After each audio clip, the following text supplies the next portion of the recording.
Assalamualaikum warahmatullahi wabarakatuh. Waalaikumsalam warahmatullahi wabarakatuh. Pada kesempatan malam hari ini, kita dari kelompok satu akan melakukan diskusi untuk memenuhi tugas demonstrasi kontekstual pada mata kuliah pembelajaran berdiferensiasi. Nah, pada pembelajaran ini kita akan membahas yaitu pengertian pembelajaran diferensiasi, kemudian contoh keberagaman anak di kelas, kemudian disertai dengan teori pendukung, yang kemudian dalam diskusi ini kita akan mempublikasikannya Cinta sudah kepada gabung, platform media. udah Jadi kita mulai akan ini. mempostingnya di YouTube. Wis mulai Kita Yumi. izin share screen Kelihatan. ya. Halo, Mbak Sinta. Ya kelihatan semuanya. Kelihatan nggak, Lili? Dijelasin Mbak Sinta. Ya wis. Oh ya oke oke oke oke ditunggu.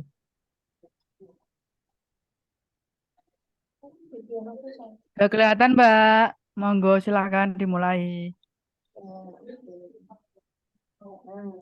Pembelajaran berdiferensiasi pada topik satu ini yaitu teori-teori yang mendasari pembelajaran berdiferensiasi.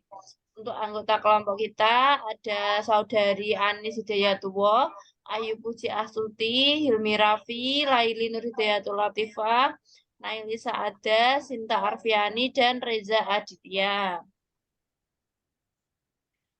Kemudian untuk pengertian pembelajaran berdiferensiasi. Pembelajaran berdiferensiasi merupakan suatu proses pembelajaran yang memberikan keleluasaan dan mampu memenuhi kebutuhan belajar peserta didik untuk meningkatkan potensi yang dimiliki sesuai dengan kesiapan belajar, minat, dan profil belajar peserta didik yang berbeda-beda.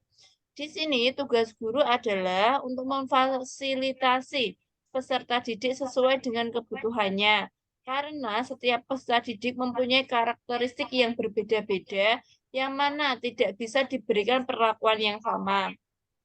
Oleh karena itu, guru di sini harus mampu memberikan perlakuan yang dapat memenuhi perbedaan karakteristik dari setiap peserta didik tersebut. Yang kedua akan disampaikan oleh saudari Nailis. Baik, terima kasih Saudari Laili. Contoh keragaman anak di kelas. Contoh keragaman anak di kelas diuraikan sebagai berikut. Yang pertama ada kesiapan belajar, dua ada gaya belajar, tiga ada bakat dan minat, dan empat ada profil belajar. Setiap keragaman peserta didik membutuhkan perhatian yang berbeda-beda pula oleh guru dalam proses pembelajarannya. Oleh karena itu, guru harus memiliki keterampilan untuk memetakan peserta didik sesuai dengan karakteristik yang dimilikinya.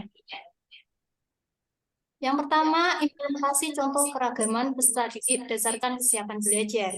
Pada saat awal pembelajaran, guru melakukan persepsi kepada peserta didik, kemudian memberikan pertanyaan-pertanyaan pemantik untuk menghubungkan pengalaman lama dan pengetahuan baru, dengan tujuan untuk memudahkan peserta didik memahami hal-hal yang akan diajarkan. Dari kegiatan tersebut, guru dapat mengetahui kesiapan belajar dari peserta didik, untuk kemudian dipetakan sesuai dengan pengetahuan yang telah dimiliki oleh peserta didik. Kemudian diberikan tugas-tugas yang sesuai dengan kesiapan belajar mereka. Untuk saat selanjutnya akan dibacakan oleh saudara Anisatu Hidayatullah. Silakan.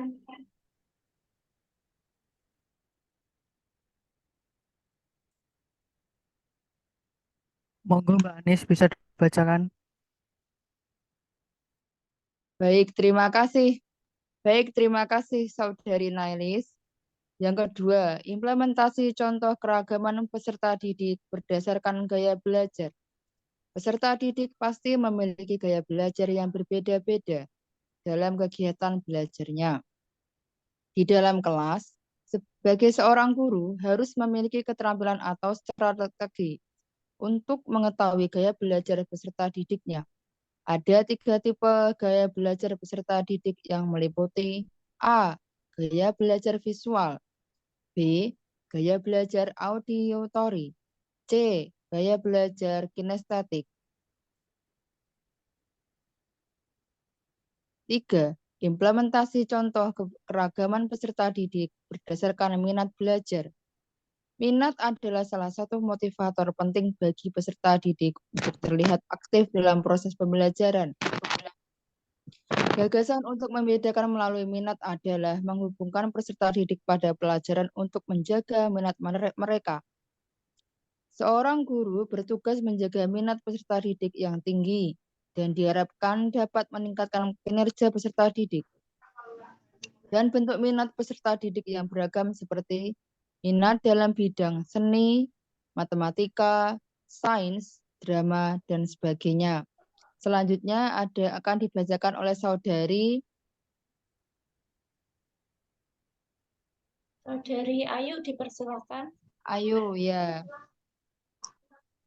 Baik, terima kasih.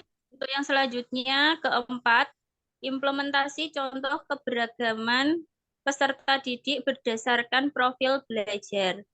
Di dalam kelas, pasti terdapat perbedaan peserta didik berdasarkan profil belajarnya, yang terdiri dari bahasa, minat, apa yang dipelajari di rumah, gaya belajar, kebutuhan khusus, preferensi belajar, latar belakang, konsentrasi, kultur, karakter, dan sebagainya. Sebagai guru harus dapat memetakan peserta didik berdasarkan profil belajar untuk dapat memberikan kesempatan kepada peserta didik untuk belajar secara natural dan efisien.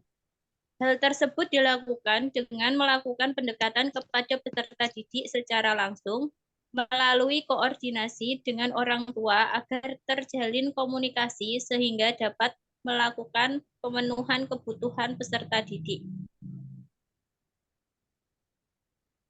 Selanjutnya, teori pendukung. Dalam teori pendukung yang melatar belakangi pembelajaran berdiferensiasi dapat diuraikan sebagai berikut. 1. Teori sistem ekologi. 2. Teori multiple intelligence. 3. Teori zone of proximal development. Yang keempat, teori learning modalities. Baik, slide selanjutnya akan dibacakan oleh Saudara Hilmi Raffi. Minta tolong dibesarkan, Mbak Operator.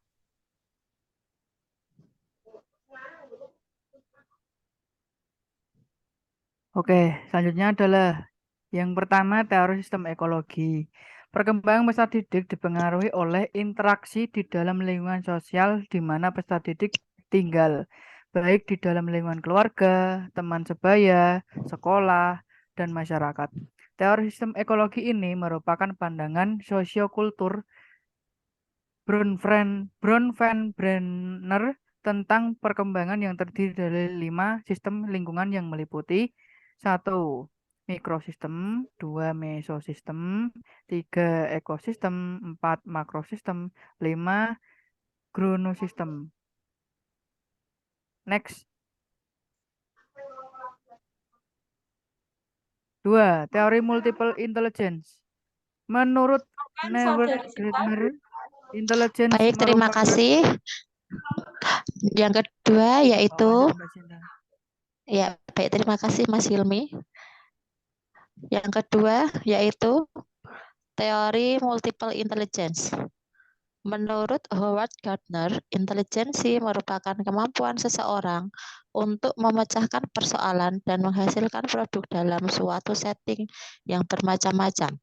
Dalam situasi yang nyata, menurut teori ini ada 8 kecerdasan majemuk, yaitu yang pertama, kecerdasan verbal linguistik atau kecerdasan berbahasa.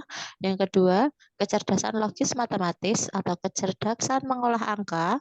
Yang ketiga, kecerdasan visual spasial atau kecerdasan gambar warna. Yang keempat, kecerdasan musikal. Yang kelima, kecerdasan kinestetik atau gerak. Yang keenam, kecerdasan interpersonal atau kecerdasan diri. Yang ketujuh, kecerdasan interpersonal atau kecerdasan sosial. Yang terakhir yaitu kecerdasan naturalis atau kecerdasan alam.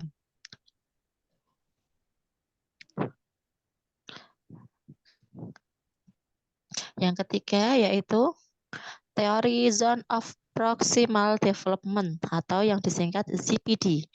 Zona antara tingkat perkembangan aktual dan tingkat perkembangan potensial. Menurut ZPD, peserta didik sebaiknya didampingi oleh pembimbing agar pembelajaran berjalan efektif untuk memenuhi kebutuhan peserta didik sesuai dengan kemampuan dan potensinya. Selanjutnya akan dijelaskan oleh sahabat saya, Mas Reza. Monggo.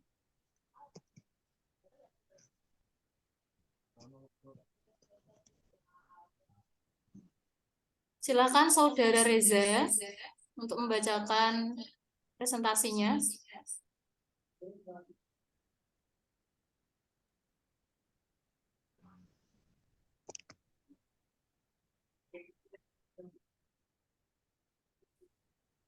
Baik, bisa diwakili oleh Saudara Hilmi Rafi.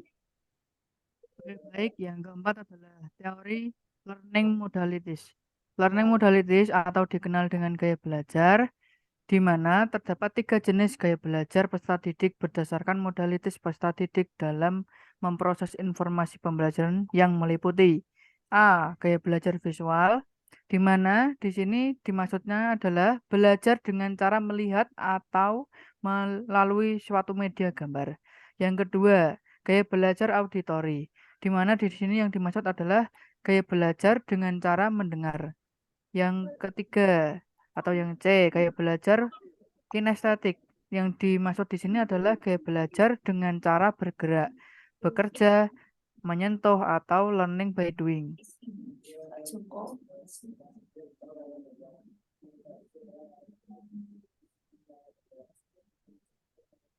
Ya, baik. Terima kasih atas presentasi teman-teman semua. Saya sedikit menyimpulkan ya.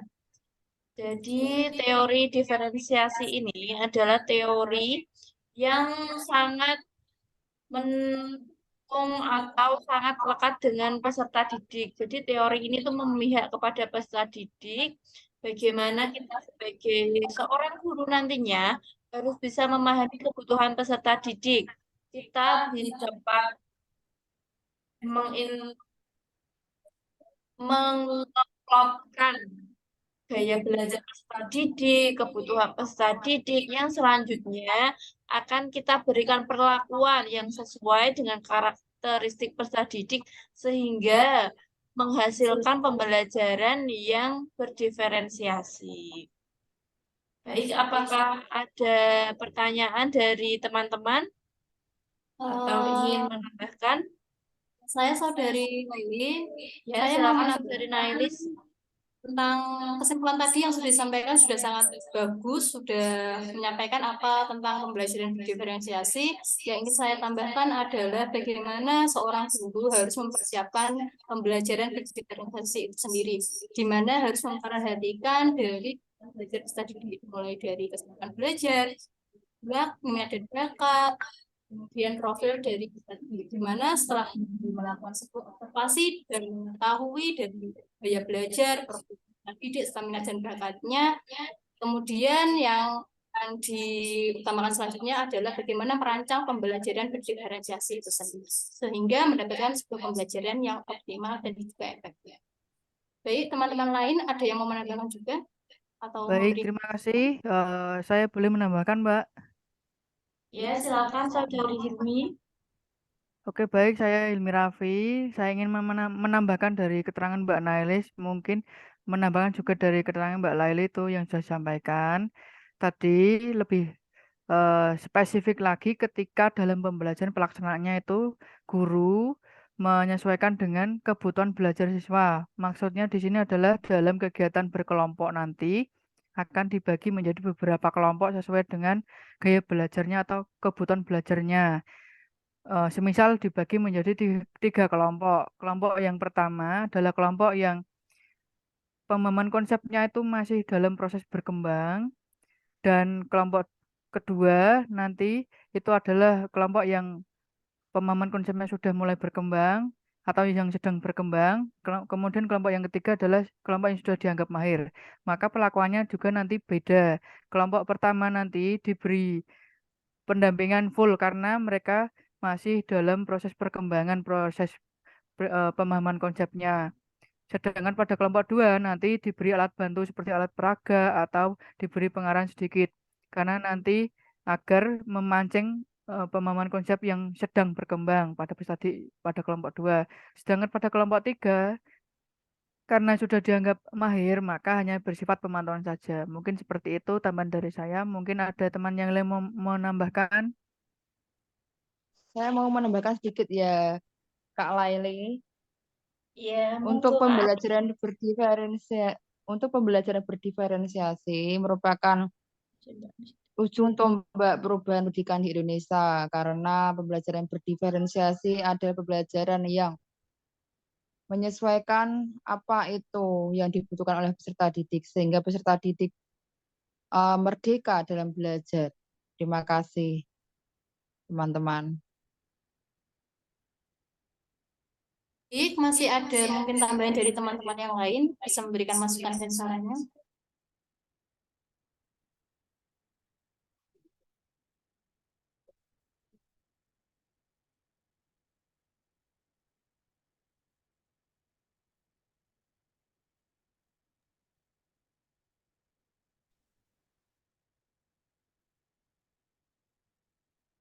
Mungkin dari saudara Ayu Puji Astuti mau memberikan masukan atau tambahan. Baik, saya akan menambahkan untuk pembelajaran berdiferensiasi sendiri itu berarti guru memfasilitasi peserta didik sesuai dengan kebutuhannya ya Mbak ya. Karena setiap murid itu memiliki karakteristik maupun kecerdasan yang berbeda-beda. Ya, seperti itu tambahan dari saya. Terima kasih.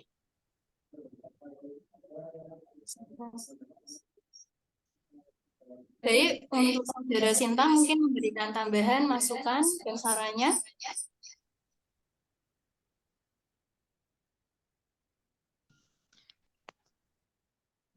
Terima kasih Mbak Nairis, penjelasannya sudah sangat jelas.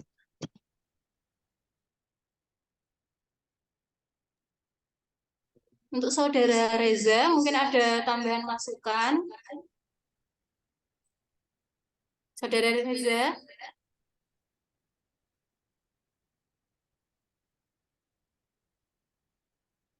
Baik, berhubung semua sudah memberikan penjelasan dan komentar masing-masing, akan saya kembalikan ke moderator. Silakan pada saudara Dewi. Baik, kita sudah berdiskusi untuk topik demonstrasi kontekstual ini, bagaimana teori diferensiasi dalam arti pengertiannya, contoh keberagamannya ada di kelas, kemudian implementasi atau teori yang berhubungan dengan pembelajaran diferensiasi ini. Terima kasih atas antusias anggota kelompok. Saya tutup pada sesi ini. Mohon maaf apabila ada kekurangan. Wassalamualaikum warahmatullahi wabarakatuh. Waalaikumsalam warahmatullahi Waalaikumsalam wabarakatuh. warahmatullahi wabarakatuh. Terima kasih Mbak Laili dan teman-teman. Terima Terima kasih teman-teman. Sama-sama.